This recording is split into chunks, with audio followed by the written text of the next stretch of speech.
The Judo Chop Suey podcast is presented by Health IQ, a life insurance agency that helps health-conscious people lower their rates on their life insurance.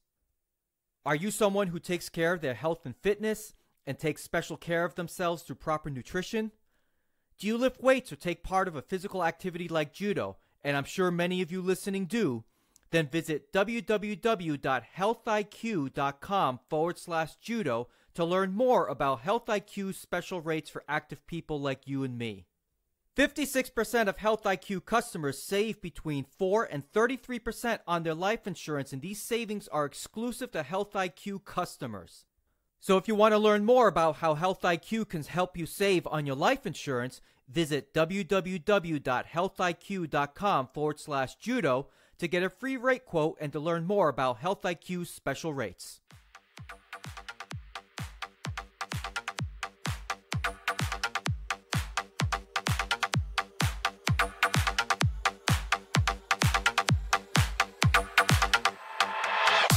This is the Judo Chop Suey podcast. And now here's your host. He hates crash pads, Judo Dave Roman. Yeah, ain't that the truth? I really do hate crash pads. Special thanks to Jonah Ewell out in Oakland Judo. Thank you very much, my buddy out there in the West Coast. I appreciate the voiceover, the audio file that you sent me. I decided to use it because I loved it. But back to crash pads. It has gotten to the point for me that my judo techniques actually fall apart and are worse every time I'm throwing into a crash pad. I don't know if it's because I'm using a wind-up in some of my throws. I don't know what the deal is. It's probably because I'm trying to aim to land my uke onto the crash pad, but I've gotten over it. I'm over it now. The other day, actually this would be yesterday, I went to what's kind of a home away from home for me in terms of judo clubs. I went to Ybor City Jiu-Jitsu. I love going there. I was shocked to see that they have elevated their mats. It's probably a good 6 inches off the ground. Now, they did this primarily to save their Dolomer mats from the flooding that they have every once in a while whenever a heavy rainstorm comes through in Tampa. But their mat space is fantastic now. And they've got an elevated floor. Now, this is not a suspended floor. This is not a floor with foam blocks. This is not a floor with tires underneath it. So it doesn't have that nice cushiony give that you have in other places that I've been to really a decade ago by now. Because I've done judo on a gymnastics floor, which isn't particularly great for different reasons. You tend to bounce a lot more. But this floor being an elevated floor, pretty much just, an elevated plywood flooring on top of the concrete, it does give more of a give. And taking falls on this was so much better than just taking falls on tatami on concrete. So yesterday I'm working with a friend of mine on her uchimata, and initially when she was practicing this throw, some of her footwork just looked wrong, and not so much wrong. It just didn't seem very efficient. So I had her doing uchimata uchikomi on me. We were video recording this session so I could take a look at some of what she's doing and then try and offer her pointers. And sure enough, after about maybe 5 or 10 minutes of working on this, she started throwing uchimata like a champ. And I think a big reason why it was helpful to work with her on uchimata on this particular floor is that we didn't use a crash pad. Because when she was doing the uchimata uchikomi, which was excellent, we kept moving forward because her forward pull was very strong. Her entry was very good, and there was a lot of power there. So I end up, as she's bringing me up to my toes, I end up just kind of scooting forward a little bit. And had there been a crash pad there, it just would have been more difficult for her to move freely. So after a couple of uchikomi, she would throw, and I would take the fall, obviously. And yeah, it was a hard throw. Whatever, it's judo, you know? I mean, the flooring at Ybor City Jiu-Jitsu does give a lot more give. I know I'm being redundant here. It has a lot more give than the club that I regularly go to. But even at that club, there's a lot of times where I'm working with my training partner, and I just sometimes just want to be like, the hell with this. Just get rid of the crash pad and let's move freely around here. So yesterday at Ybor City, I was also practicing my Ippon Seoinage, and I can't remember if I mentioned this on my last episode or if this was mentioned on a post that I put up on Reddit. Shout out to all you freaks out there. At my regular club, I've been practicing Ippon Seoinage, and I've had an issue with my footwork. There's something that I've been doing, again, on a crash pad, where I seem to take a third mini half step or something like that. Now, it could very well be my uke, and I hate to put him on blast. I don't think it is. I mean, granted, he's about 40 pounds heavier than me, but I don't think it's my uke. I think it's more me than him. But when I was practicing Ippon Seoinage yesterday, my footwork was spot on. 2 steps in, and I'm in. Boom. You know, take that initial step, pivot, turn, and throw, and not one little shuffle at all. And I think that had mostly to do with not being in front of a crash pad, but maybe partially a very, very small part had to do with my uke were a little bit better. Or I should say they were better suited for me because, quite frankly, they were a lot closer to my own weight. And while there's tremendous value in working with people who are heavier than you, for my own brand of judo and the way that I do judo, I need a lot more movement. Now, I want to make sure that I'm clear about this, that I do think crash pads serve a purpose. But I just think that in, you know, some clubs or maybe in the viewpoint of some people, it almost becomes an automatic thing. Well, are we working on throws? Well, get the crash pads out. And maybe we shouldn't be doing that. I know for myself, because I'm a smaller guy, I'm 150 pounds, my judo is predicated on movement. And granted, look, everybody's judo is predicated on movement. I get that. But most people that I train with are bigger than me. And it's a lot easier for me to throw them on a moving situation than it is just standing there statically. And yes, look, I get it. I know you can move into the crash pad and execute throws there, but then I have to worry about, okay, I have to execute the throw right when at this spot, and if it's not, then I have to reset and do it over. Look, I don't know. The crash pad plays on my mind. I wish it didn't. I've been trying for a very long time to get past it, but I for whatever reason, I can't. It's just the strangest thing, and I don't get it. Like, I've said this before, whether on the podcast, talking to other people. I've got a pretty decent looking Uchimata. It's nothing special, but you know, certainly I'd be proud to demonstrate that in front of anybody. And I know if I were to ever test for my Nidan, which looks like it'll never happen, and I was asked to do Uchimata, I'd be proud to demonstrate that Uchimata. I think it's a decent looking Uchimata. But when I do it on a crash pad, I completely fall apart. I don't understand why. It just completely messes me up. I don't get it. Even when I do Uchimata on the side, it messes me up. I don't know. I don't know about you guys. If you guys ever have issues doing throws on crash pads, there's certain throws that I don't have issues doing. Oddly enough, I like doing Okuriashi Barai on a crash pad because we end up moving, you know, to the side, and you know, aiming with that throw on a crash pad doesn't seem to be as difficult for me, and that's a throw that's very tough to take for a lot of people. So I'm mindful of that. But there's other throws that I just feel like, come on, let's get rid of the crash pad. And one more thing about this. Everything that I'm saying here does not apply to beginners or intermediate players. And truthfully, I have never once ever been a big guy in my life. I think the most I've ever weighed is 185 pounds. Actually, I know that's the case. And that's kind of heavy for 5'6", but that's not certainly a heavyweight by any stretch of the imagination. So I don't know what it's like to be 225 pounds and take a fall onto Tommy that's laying on concrete. I don't know what it's like. I know for myself, you know, unless somebody really pile drives me through, it's not that big of a deal. And with all the years of experience in judo, my ukemi is very good. So taking regular falls on that is nothing that I ever really think about. I mean, especially doing in randori when, my blood is pumping and I'm really thinking about other things. If I get thrown, I just don't even think about taking the fall on a mat.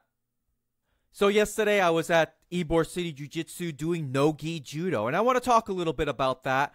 I'm also going to talk a little bit about World Judo Day. There's a vote going on the IJF Twitter account. Maybe the voting's closed by the time you hear this, but I'm going to get a little bit into that. There's also a couple of Judo and Brazilian Jiu-Jitsu announcements that I want to make regarding a couple of individuals that I'd like to highlight. And I want to talk a little bit about the Antalya Grand Prix and the Pan American Championships that are taking place this past weekend. Team USA had a very nice showing in both of those events, and I want to discuss some of that. But first, I would like to take a moment to extend a congratulations to a fellow who recently was promoted to black belt. In this case, it's not a judo black belt, but a Brazilian Jiu-Jitsu black belt. Now, this promotion happened nearly 2 months ago, and I'm long overdue on saying something. I read the great news, but I just really haven't been able to get around to it. I went on vacation. I had a couple of previous items that I needed to cover on the podcast, and it quite frankly, it just slipped my mind, so I apologize for that. Chris Reed, one of the instructors at Ybor City Jiu-Jitsu Club, he's been a long-time brown belt, was recently promoted to black belt by Nick Gregoriades at a seminar that took place at Ybor City Jiu-Jitsu, like I said, about a month and a half ago or so. Now, Chris is one of the coolest, laid-back dudes I have ever known in my life. He is one of the friendliest and most genuine people I have ever had the pleasure of knowing. And when I think of the best that Brazilian Jiu-Jitsu has to offer, and when I hear about people talk about the Jiu-Jitsu brotherhood, I think of people like Chris Reed. Chris is a kind soul, and he's always been a gentleman to me. I've seen him teach. He's an excellent instructor, and he's just a tremendous human being. And I am just very blessed to have had the opportunity to have him be a small part of my life. Every time I go to Ybor City to train, every once in a great while, he's always there. He's very welcoming. He's just a very, very genuine person. And it is with great joy and pleasure that I announce to the judo world and any of you guys in OS Nation listening to this podcast that a great man has been recognized for his dedication, his hard work, and his effort. So congratulations to you, Chris, on your Brazilian Jiu-Jitsu black belt. It's well-deserved, and you're just an awesome dude, man. So congratulations to you. Now, there's another announcement I'd like to make, and I would like to spotlight a fellow who has been a fixture in Florida Judo for a very, very long time. And for those of you who live in Florida, you're probably going to guess who exactly I'm talking about. Mr. David Ellis has recently earned his IJFB referee certification, and he was part of a group of about 20 people or so that went from the United States over to San Jose, Costa Rica, for the referee seminar that coincides with the Pan American Championships that I'm going to cover a little bit later in this episode. Now, as I've mentioned before, anybody who belongs to judo in Florida and has been to competitions should know of David Ellis because he's been a long-time referee for all the tournaments I've ever been a part of. And I'm sure David, if you've been competing long enough, David has refereed at least one of your matches. I'm pretty sure he's reffed one of mine. And I'm talking years prior. Now, I'm not sure if anybody else in the state of Florida has a higher or as high a certification for IJF refereeing as David does. And I reached out to him a couple of days ago, not only to congratulate him, but to find out if he had any interest in joining the podcast to answer a couple of questions about his career as a referee. And he agreed to do it. We've still yet to lock down a day, but I would like to announce on an upcoming episode of the Judo Chop Suey podcast that I am going to have David on the show, and we're going to talk about his career as a referee. And I would like to give you, the listeners, an opportunity to submit any questions that you may have about what it is to be a referee and what that may take, or if you have any questions about specifics on rules and those how certain things may be called. Feel free to shoot me an email at judochopsueyshow@gmail.com, and I'll be able to ask those questions on your behalf to David. So I'm very excited to for having that interview. Hopefully, I'll be able to get that done in the next 2 weeks, and I'm sure it'll be a very interesting interview. Can't wait for it. Ladies and gentlemen, I've got breaking news. I just received this information just a few minutes ago, and this is Tuesday, April 24th. I was about to release this episode for your consumption, but I was just notified of an event that's going to be taking place in Tampa on July 14th, 2018. Ladies and gentlemen, Dr. Roddy Ferguson, 2004 Olympian, 4-time national champion, Judo Godan, BJJ black belt, entrepreneur, former head coach of the Bahamas national team, published author, motivational speaker, undefeated in MMA. Yes, that Roddy Ferguson. To his long list of accomplishments, you can now add professional wrestler. So I just saw this poster / banner on the Good Doctor's Instagram page, Tampa, Florida Judo. And there's a banner here called, it just says Live Professional Wrestling. It shows a bunch of, looks like amateur wrestlers. And at the top of this picture is a shirtless, that's right, a shirtless Dr. Roddy Ferguson. And at the top it says, featuring Roddy Ferguson, Live Professional Wrestling, Saturday, 7/14/18, Tampa, Florida, venue to be announced. It looks like this is going to be a charitable event. At the bottom it says, I think it says Fitness for Autism. That's what I'm guessing it says. But so it looks like Dr. Roddy Ferguson is putting together a local charitable event to raise money and awareness for autism. And it's going to be, like I said, 7/14 of this year. I am going to do everything that I can to make this. I haven't watched amateur professional wrestling in quite some time. Obviously, I'm a big wrestling fan. I don't know how Roddy is going to wrestle, or how he's going to, or if he's been training, or where he's been training for that matter. There are a bunch of professional wrestling schools locally. And look, guys, I understand that professional wrestling is scripted, but it's definitely not fake. And the fan base is very rabid, especially on the independent circuit scene. So I have to believe Roddy's been training somewhere, because you can't just step in between the ropes in the squared circle and just go out there and clotheslining people and expect to get a pop. These indie wrestling fans know their stuff. They know what they want to see. And it's not what you typically see in the WWE. They want to see high-risk stuff. They want to see good matches. Basically, they want to see all the things that I could care less about in professional wrestling, where, you know, for me, I want to see big guys. I want to see guys cut promos. I want to see guys that can speak well and put on an entertaining show and have an entertaining gimmick. That's kind of my thing. But I've seemingly in the minority these days, where people want to see, you know, backflips off the top rope and dives and stuff like that. I tell you what, for as gifted and as athletic as Dr. Roddy Ferguson is, this is a whole new world for him, and he better take this seriously. And I hope he does not do something stupid to get a cheap pop from the crowd, like some backflip off the top rope into the stands or something crazy like that, some dive over the ropes and landing on 2 people. I really hope he doesn't subject himself to that kind of stuff, because he's got a family. You know, he's got an outstanding coaching career.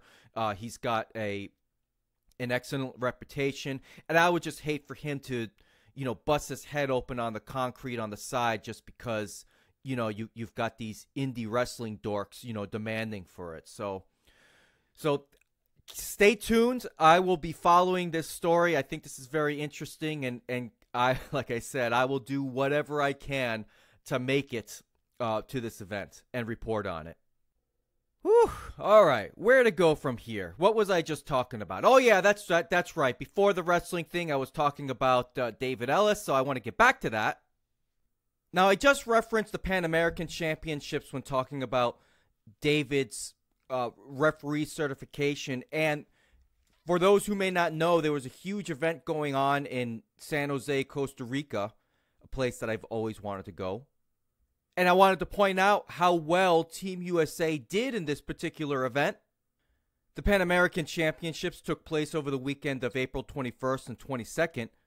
And there were a total, if I'm not mistaken, a total of 25 countries participating, including Brazil and Cuba and Canada, for that matter, which, you know, bringing up those countries, those have been traditionally judo-strong countries, at least in my opinion. So there was some stiff competition, and to my surprise, Cuba was the country that ended up coming out on top. Normally, I would have expected Brazil, considering they have such a strong judo program, and they're usually among the leaders in the medal count statistics at any typical IJF World Tour event. Now, I would have to see who from Brazil competed in this event, because that is a little bit surprising to me. Look, not to take anything away from Cuba, because they have a traditionally strong judo program, but Brazil usually, even on the World Tour events, are in the top 3 to top 5 of countries in terms of medal rankings. So this was a little bit surprising, but congrats to Cuba. But I'm not here to talk about Cuba.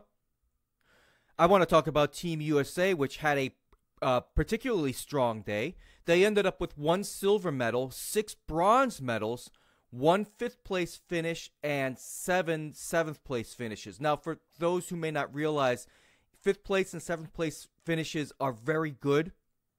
You get those all-important points which go towards your point total to make an Olympic team. So I'd like to break down the results, particularly for the U.S. Americans.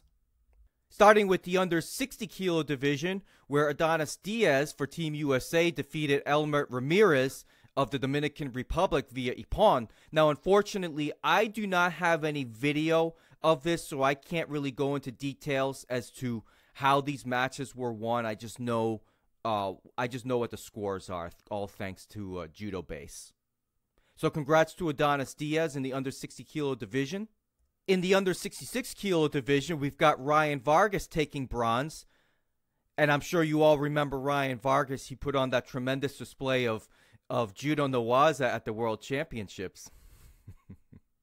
And prompted the IJF to create what I call the Ryan Vargas rule. So congrats to you, Ryan. Well-deserved, I'm sure. Unfortunately, I did not actually watch the match, but congrats to you. I'm sure you're very happy with your results and the points that you earned from this. In the under 73 kilo division, we have 2 notable results. Nick Del Popolo gets the bronze medal. Congratulations to you, Nick. He's probably the one guy that I follow the most on social media that is an active member of Team USA. And that's not because I'm ignoring everybody else. It's just for whatever reason, his items come up on my Instagram feed more than anybody else. And also, Alexander Turner got a 7th place finish. So congratulations to you, Alex. In the under 81 kilo division, you have Jack Hatton placing 7th place. Now, Jack has had a pretty good run as of late. Last year, he got a 3rd place finish in one of the Grand Prix. Unfortunately, I can't remember exactly which one. I'd have to go look it up. But this is all good for Team USA. Jack has had a very strong past 6 months or so. So it's good to see him get the 7th place finish here. In the under 90 kilo division, you have Colton Brown getting a bronze medal as well. And in the over 100 kilo division, you have, let's see, Ajax Tadehara of the United States getting a 5th place finish. So congratulations to you, Ajax. I am not familiar with your judo career. Now I got to pay attention. In the under 48 kilo division, you have Ann Suzuki getting a 7th place finish.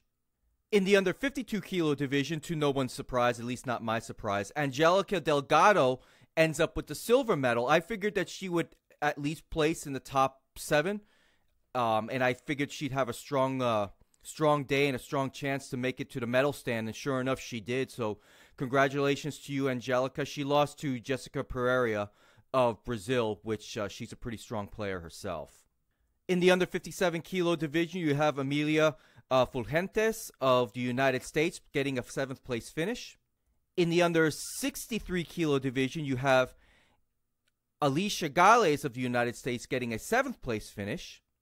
In the under 70 kilo division, you have Chantal Wright of getting a 7th place finish. And there's a surprising result here for me.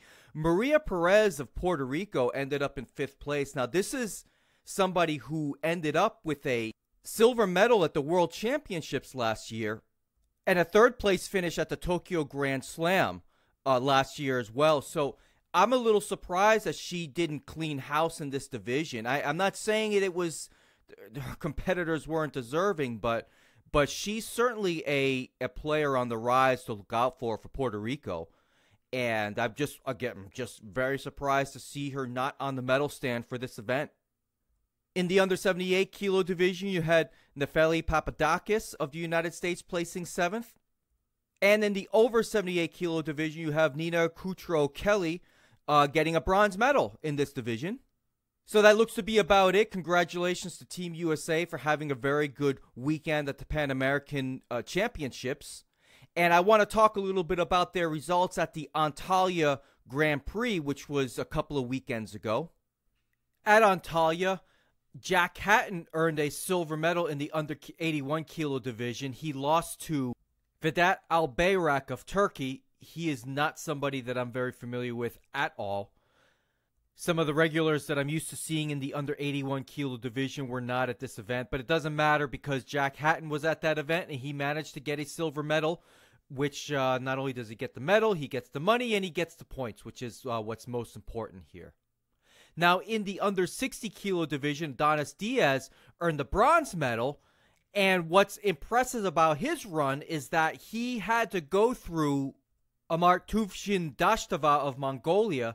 And for those who may not realize this, Dashtava, not that other Dashtava, this Dashtava, earned a silver medal in the World Championships a number of years ago. So this was no slouch. And granted, he's 30 years old, so he's on the backside of his judo career.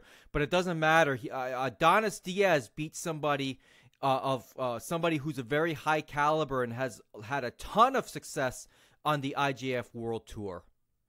Diaz defeated Yerzhan Yerkayevpov of Kazakhstan with a Yoko Tomoyanagi. And again, I hate to complain about how they score this stuff. I'm stunned that he got the Wazari call on that one. But no matter, he got the Wazari call. He managed to hold on to that for the win. So congratulations to you, Adonis. Well done. In the under 57 kilo division, Leilani Akiyama of the United States earned a 5th place finish. She lost in the bronze medal match to Mayan Greenberg of Israel. And I got to give a shout out to Sabrina Fils-Moser, who is a friend of, I keep bringing up this club's name a lot, Ybor City Jiu-Jitsu Club. She's a friend of the club. She's a friend of Victor over there. So I see that she earned a bronze medal, defeating Anna Righetti of Italy. So congratulations to you, Sabrina. And congratulations to you, Leilani, for a 5th place finish. Well done. Lastly, we got Colton Brown in the under 90 kilo division earning a 7th place finish. He managed to have a win over Stanislav Ratinsky of Russia on his way to a 7th place finish. And Ratinsky of Russia managed to win the Tbilisi Grand Prix last year. So this guy's no slouch. So congratulations to you, Colton, on a very good effort and a 7th place finish. I'm sure that's going to be very helpful for you in your bid for the Olympics in 2020. So congratulations to everybody in Team USA for both their results in the Antalya Grand Prix and the Pan American Championships. Well done, guys. All right, I got a question for you all. Have you ever been in one of those situations where you go to the gym, you have a killer workout, and you tell your significant other about it, and they're like, "Oh, that's nice, honey." Or maybe you've been really disciplined with nutrition, and you're finally seeing the results, but no one seems to care. You just want a little recognition, right? Your friends and family may not be giving you the recognition you deserve, but Health IQ is willing to. Health IQ wants to recognize your hard work and dedication to a fit and healthy lifestyle by offering you savings on your life insurance. Health IQ is a life insurance agency that helps health-conscious people like many of you listening to this podcast to get lower rates on their life insurance. According to a 2009 study in the International Journal of Sports Medicine, men who did high-intensity exercise have a 35% lower risk of all-cause mortality. For women, the risk reduction is 44%. By having an active and healthy lifestyle, Health IQ can get you lower rates on your life insurance policy if you qualify. Visit www.healthiq.com/judo to learn more and to see if you can qualify for a lower rate on your life insurance. So, I want to talk a little bit about No-Gi Judo. Is there even such a thing? I don't know. But for the sake of argument, we're going to talk about No-Gi Judo. And I know a lot of people, I used to be one of them, a lot of people out there are, feel that, judo is done in a gi. That's what judo is. It's just like basketball is a sport that's played with a basketball. It's not played with a soccer ball and you throw it through a net, or it's not played with a beach ball or a football. It's played with a basketball. That's what basketball is. You have a basketball, you shoot it up on the net. A lot of people feel the same way about judo. Judo is done in a gi, and if it's not in a gi, then it's something else. But for the sake of argument, and for the sake of this discussion, I want to talk about No-Gi Judo. And to make that clear, to me, what No-Gi Judo is doing judo without the gi, but the objective is still to throw your opponent onto their backside. So my exposure to No-Gi Judo started over 10 years ago, probably about 11 years ago, when I first started training with my main instructor. And when I say my main instructor, I'm talking about my friend and my coach, Dave Middendorf, who passed away a little over a year ago. So that's who I mean by my main instructor. So when I started doing judo with him, we had a schedule where Monday, Wednesday, Fridays, and Saturdays, we would do judo. But Monday, Wednesday, Fridays were gi, and Saturdays were no gi. And how our class schedule was set up, Mondays and Fridays were typically tachiwaza based, and Wednesdays was nawaza, and Saturdays was the no-gi Saturday, where we would do both, stand up and ground. Now, I'll get this out of the way right now.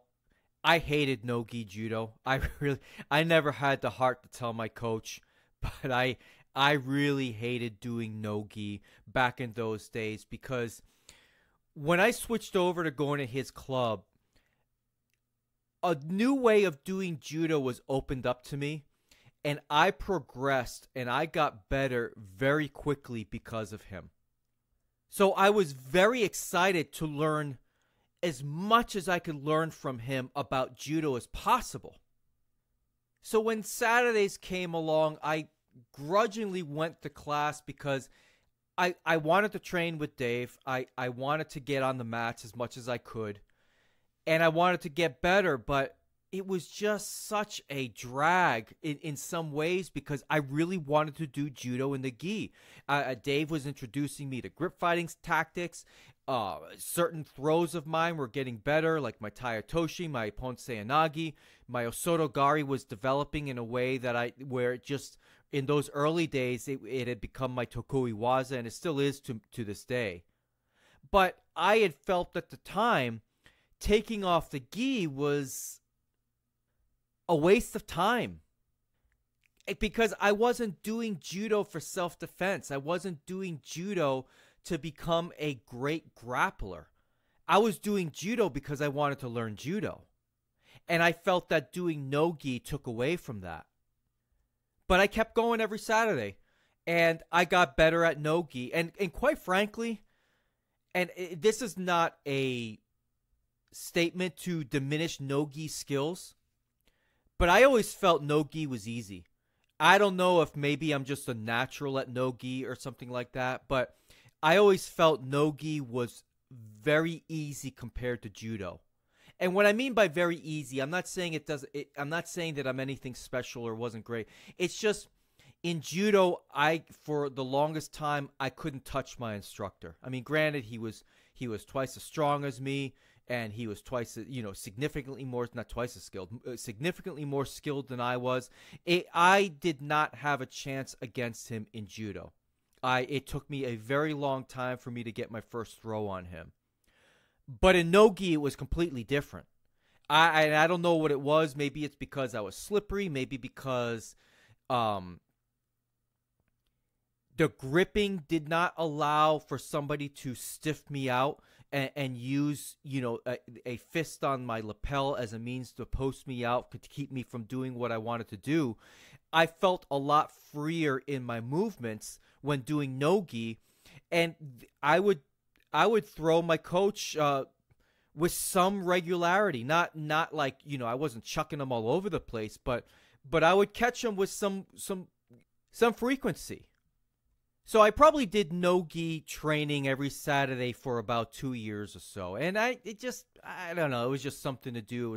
It was times, because over the years, what started as a coach-student relationship ended up becoming a very strong friendship, and it was no-gi had just become a time for me to hang out with my buddy. And then the club closed down, and I wasn't doing no-gi. I was at a different club, and then he managed to start things back up. And probably for that last year before his club closed down for good, I did no-gi a couple of times. But we managed to.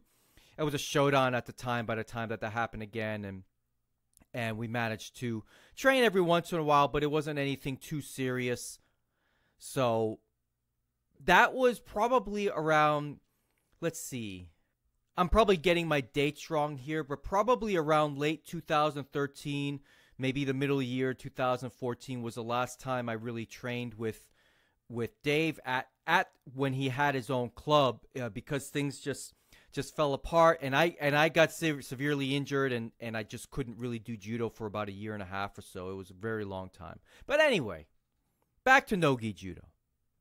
This past weekend, I decided to go to, and I swear to you guys, I am not. They're not paying for advertising on here. I went to Ybor City to train with my good friend Judo Joe Kaiser, who I plan on having back on this episode, on this esteemed podcast or hideous podcast, whatever you want to call it. I plan on having him back very soon. We're already talking about it. He's going to be a guest co-host sometime soon, hopefully in the next month or so. So I reached out to Joe, and I asked him, hey, I want to get on the mats. It's been about a couple of weeks for me. It's been about 6 months since I've trained with you. Let's get back on the mats. And I said, look, I know Saturdays are your no-gi Saturdays. I'm going to go. I'm going to go to no-gi. I'm going to give it a second chance, and I'm going to just do it. And I'm going to bring my gi, and we can work in the gi afterwards. But today is all about the no-gi. So I went, and I had a heck of a time. I really enjoyed myself doing no-gi. It was definitely the first time in, I'd say, gosh, like I said, maybe 4 or 5 years since I've done no-gi. Yeah, now that I think of it, it was definitely 2013 the last time I had done no-gi, because I just started dating my girlfriend, who is now my wife, and she had actually come by to the club to watch me do judo once, and it happened to be a no-gi day. Now, Judo Joe has been teaching judo at Ybor City, and he's been teaching the no-gi judo class for quite some time. Gosh, going on 2 years at least, I would think, or pretty close to it. So Joe is, because there's a lot of people that go to that club that are pretty high-level competitors and have quite the pedigree. So Joe has picked up a lot over the years, and I found myself just enjoying being a student again, asking Joe about, all right, well, you're talking about getting the underhook here. How do you get the underhook? And how do you prevent somebody from getting that underhook? And what if somebody gets a whizzer? How do you get that? How do you, use that against them and things like that? So it was refreshing to be a student again. And granted, a lot of the things that Joe had shown, not everything, but I should say some of them, are things that I've seen before, but I really had just forgotten because, like I said, I didn't care too much about no-gi judo years and years ago. But I guess I came away this past Saturday with a renewed perspective for no-gi. Now, Joe had demonstrated doing uchimata from just a single underhook without having a grab at the wrist. And he had also demonstrated an ippon seoinage that he had been working on with just a standard collar tie. Now, forgive me, I don't know all the terminology for no-gi, but, the standard no-gi collar tie grip, which is very similar to a standard kumikata grip in judo, just you're hooking around differently and stuff. So he was demonstrating a seoinage, kind of a seoinage entry that is a little bit quicker than what you would typically see in a judo situation. And I gotta say, when we did sparring afterwards, Joe caught me with that very same Ippon seoinage that he demonstrated, and he floored me. he took the air out of my lungs. I mean, thankfully that mat space has, like I said, it had an elevated flooring, but man, he chucked the hell out of me. It was pretty impressive. And then I got him right back with my no-gi not uchimata, osotogari, which it's funny. It doesn't matter gi or no gi. I feel like I can get that almost at will. Now, Joe had also demonstrated getting a what I believe is called a Russian tie. How to get into that position and how to use that position for throws like sumigaeshi and uchimata and maybe even taiyatoshi. And even using that to transition into an over-the-back grip where I could even use that for my osotogari as well. And I just thought the appreciation I got away from doing no-gi judo is that I really feel that I could use this moving forward in my regular gi-based judo. And the thing is, and this happens so many times in judo. This has happened years and years and years where I learned something years prior and I'm like, I don't know about that, or it's not working for me. But then I come back to it years later and I'm like, you know what? Now I get it. Now I really understand it. And that's kind of how I feel about doing judo without the gi. It's I feel like a whole new approach has been open to me because there's just a lot more. You're limited in what you can do because you can't grab clothing, so you have to improvise. You have to adapt, and there's tricks of the trade that you end up having to do in order to get to the positions that you want to get to. That is not really the same as it is in a gi.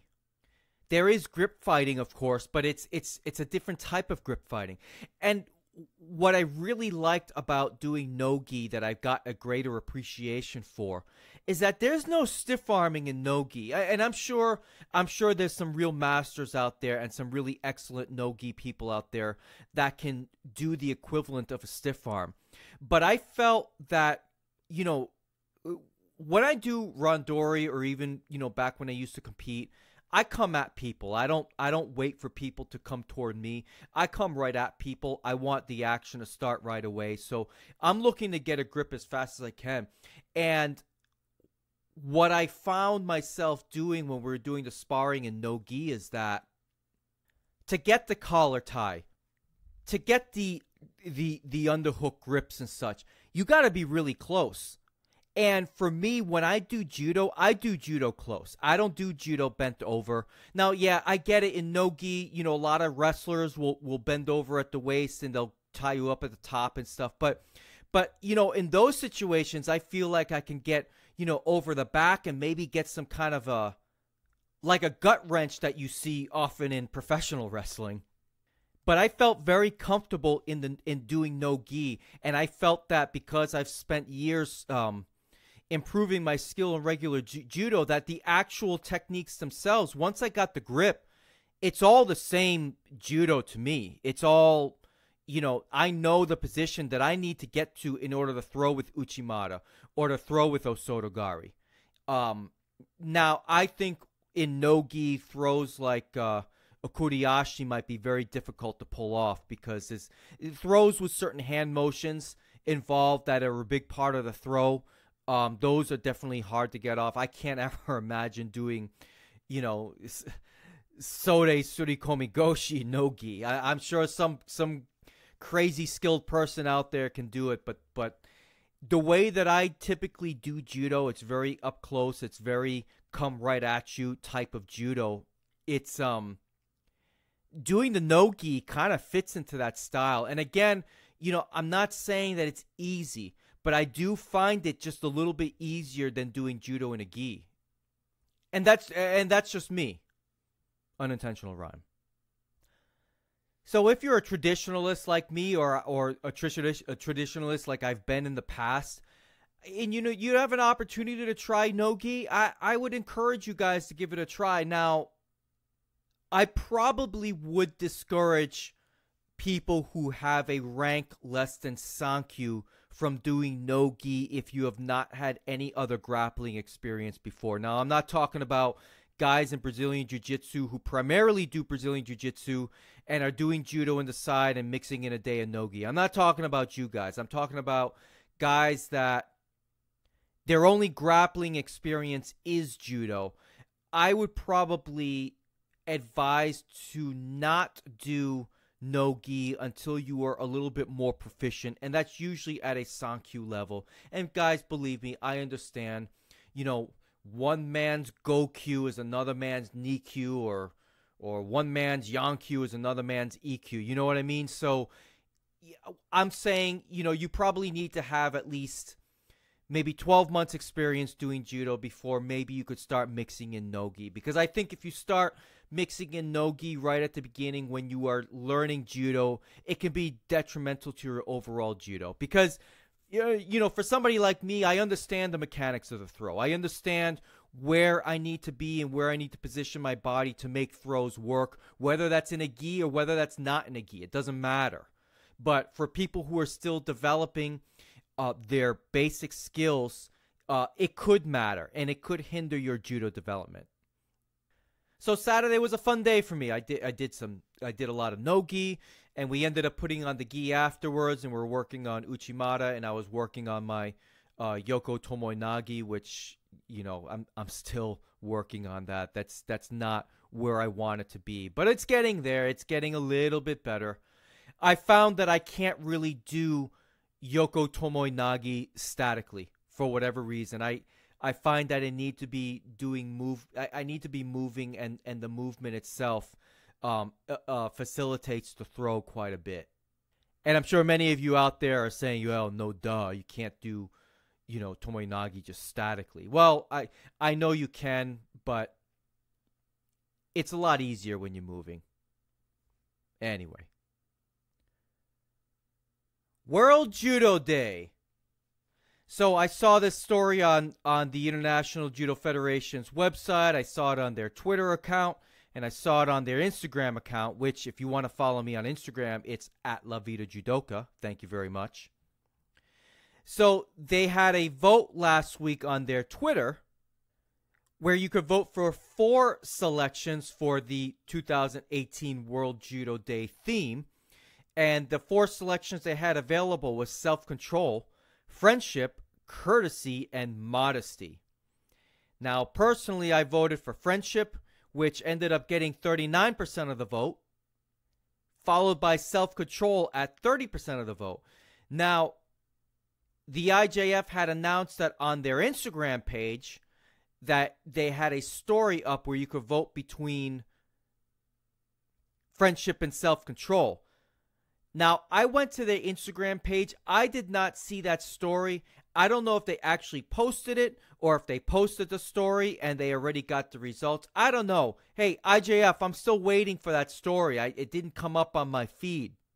So, hopefully, well, I mean, it doesn't matter to me. It's either going to be self-control or friendship. I voted for friendship. I think there is no better theme that you can have for 2018 than friendship because, look, as a judo community, we need to sell whatever it is, and I hate to even say it in this way, but whatever it is that Brazilian Jiu-Jitsu sells, judo needs to do the same thing. And what is it that they exactly sell? I mean, when you look at pictures of the websites or people's Instagram feeds and such, you see a lot of camaraderie, you see a lot of brotherhood, and you see a lot of friendship. And I'm not saying that stuff does not exist in judo. I am not saying that at all. Please do not get it twisted. But I think it's important that this is something, if we want to have judo grow, not only in the United States, but around the world, well, I'm sure judo is growing around the world in certain places. But you know what I mean. I happen to think friendship is the best theme that you can have for 2018. And I don't think it should be a theme for World Judo Day. There needs to be a World Judo Year. And I think friendship should be the theme. And what I should have done when I was at training with Joe is taking a bunch of shirtless selfies with No, I'm kidding. No, I'm not going to take shirtless training selfies. But what I should have done was taken a class picture and put it up on my Instagram page to make it even more awesome than it already is. And if you're not following me, you're missing out. But I need to be doing my part more in showing pictures of me doing judo. Not just me, but people, training with certain people and such. I got to follow Cody Stray's example because his Instagram page is even better than mine. And if you don't remember who that is, he is the host of the Cody Jitsu podcast. He's got an awesome Instagram page. He's constantly putting pictures of himself doing judo, Brazilian jiu-jitsu, and lifting weights and petting his cat. It's an awesome page. I'm very jealous of him. But I think as a judo community, we need to all do a better job in sharing our training and sharing our group pictures and showing what judo certainly is for many people out there. And I'm not putting anybody on blast. I'm just saying we should all do a better job in utilizing the free tools. Well, they're probably not free, but they're free to us, but it comes with a price of giving our data away and our souls. But it's free, and we should be using these tools to spread what judo is about to us and what judo means to us. And I think when you share this kind of stuff in pictures and you share the friendships made through judo and such, I think it's a great marketing tool in of itself. So World Judo Day 2018, my vote is for friendship. I don't know if the vote is done, but if it is, I hope friendship won. I don't know. I haven't seen a story on the IGF's website about it. So I'm guessing they're still collecting the votes and they haven't even put the story up on Instagram. So IGF, whatever it is you're doing, hurry up and do it so I can vote. All right. I think that's going to do it for me. I thoroughly enjoyed doing this episode. If you enjoyed it, feel free to let me know and shoot me an email at judochopsueyshow@gmail.com. If you didn't like it, you can shoot me an email at judochopsueyshow@gmail.com. If you want to follow me on Twitter, it's at La Vida Judoka. But admittedly, I really don't use Twitter very much. I mean, what am I going to do on there? Post tweets about the President Trump? Seems like that's what everybody's doing these days. Goodness gracious. You can also check me out on Facebook. Just search for Judo Chop Suey Podcast. I'm sure you'll be able to find me. And if you just want to send a friend request to David Roman, I'm sure you can find me out there too. I'm the handsome man taking a picture with his lovely wife on a cruise ship. I'm in a nice suit. Well, it's not super nice, but it's nice enough. And again, just as a reminder, since I am looking to have David Ellis as a guest interview in the next coming weeks, if you have any questions that you'd like for me to ask on your behalf, please be sure to send them to judochopsueyshow@gmail.com. I know I've said that email address like 5 times in this episode, but just to be clear, if you want to shoot me an email and ask those questions, feel free to fire away. I'm also going to post this on Reddit for all you freaks out there. On the Judo subreddit, that's www.reddit.com/r/judo. That's the place that I probably hang out the most online, where it should be my Facebook, but it's not. It's the Reddit subreddit. So, all right. So I hope you have a great day. I hope you have a great rest of the week. Train hard. Stay safe out there. And until next time, I'm out. Oppan Gangnam Style.